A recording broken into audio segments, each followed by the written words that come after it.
ഒന്ന് പയ്യെ പറിക്ക് ചേച്ചി. ഈ തൊള്ള അച്ചാരം പുച്ചാരം വേപ്പില പറിക്കുന്ന വേണ്ടാത്ത ഒന്നും വേപ്പില വെട്ടി തോരൻ വെച്ചാലേ ഇവർക്ക് ചോറ് വായിന്ന് ഇറങ്ങുള്ളൂ. ഒന്നിനുമല്ല, കറി വെന്തയുമ്പെടുത്ത് മാറ്റി വെക്കാനാ. ആ, മാറ്റി വെക്കുന്ന കാര്യം പറഞ്ഞപ്പോഴാണ് കുറച്ച് നാളായിട്ട് ഞാൻ നിങ്ങളോട് കാര്യം പറഞ്ഞൊന്ന് ആലോചിച്ചിരിക്കുന്നുണ്ടായിരുന്നെ. ഏതെങ്കിലും കുരുത്തം കെട്ടവനെ കുടുംബത്തിന് ചവിട്ടി പുറത്താക്കിയാലോ, ഏതെങ്കിലും ഒരുത്തി അവനെ തേച്ചാലോ ഒറ്റപ്പെടുത്തിയാലോ അപ്പൊ അവൻ പറയും നമ്മളിപ്പോ കറിവേപ്പിലയുടെ അവസ്ഥയായി, നമ്മളിപ്പോ കറിവേപ്പിലയായി. ആ ടോക്ക് വേണ്ട കേട്ടോ.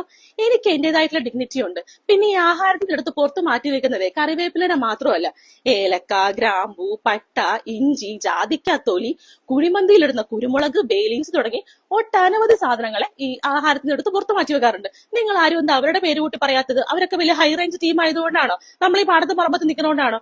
നമുക്ക് ഡിഗ്നിറ്റി വിട്ടൊരു കളിയില്ല കേട്ടോ. ഈ സവാളയും തക്കാളിനെയൊക്കെ പോലെ ഏതെങ്കിലും ഒരുത്തന്റെ വായുടെ ചെന്ന് അവന്റെ പല്ലിനിടയിൽ കിടന്ന് ചവഞ്ഞരഞ്ഞ് ആമാശയത്തിലെത്തി പിന്നെ വേറെ കണ്ടൊക്കെ എത്തുന്നതിനേക്കാളും വളരെ നല്ലതാണ് ഭക്ഷണം കഴിച്ചു കഴിയുമ്പോഴേക്കും അവരെടുത്ത് മാറ്റി വെക്കുന്നത്. അവരത് ചെയ്യുന്നത് എന്നോടുള്ള റെസ്പെക്ട് കൊണ്ടാണ്. നമ്മൾ കറിയിലേക്ക് വീഴുന്നു, വിതറുന്നു, അവിടെ കിടന്ന് നമുക്ക് ചെയ്യാനുള്ള ജോലികളൊക്കെ ചെയ്യുന്നു, നമ്മളെടുത്ത് മാറി നിൽക്കുന്നു.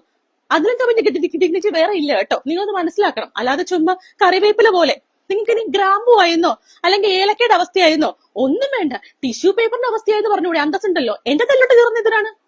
മേലെ ഒരു കാര്യം പറഞ്ഞേക്കാം, എന്റെ പേര് അനാവശ്യമായിട്ട് കണ്ട തേഞ്ഞവന്മാരുടെ അവസ്ഥയെ വിലയിരുത്താൻ വേണ്ടി ഉപയോഗിച്ചു പോരുന്നു. മനസ്സിലായോ? എന്റെ അമ്മേ, ആ ചെറുക്കം വന്ന് കീടനാശം തെളിച്ചു. ഇനിയിപ്പോ നാളെ നേരം വെളുക്കുമ്പോ അവന്റെ തള്ളവന്ന് ഇതേ ഇല എടുത്ത് കറിയിലിട്ട് അവന് കൊടുക്കും. ഓ, വല്ലാത്തൊരവസ്ഥ തന്നെ. തല കറങ്ങുന്നുണ്ട്. ബോധം വരുവാണെങ്കിൽ നാളെ കാണാം. Okay, by.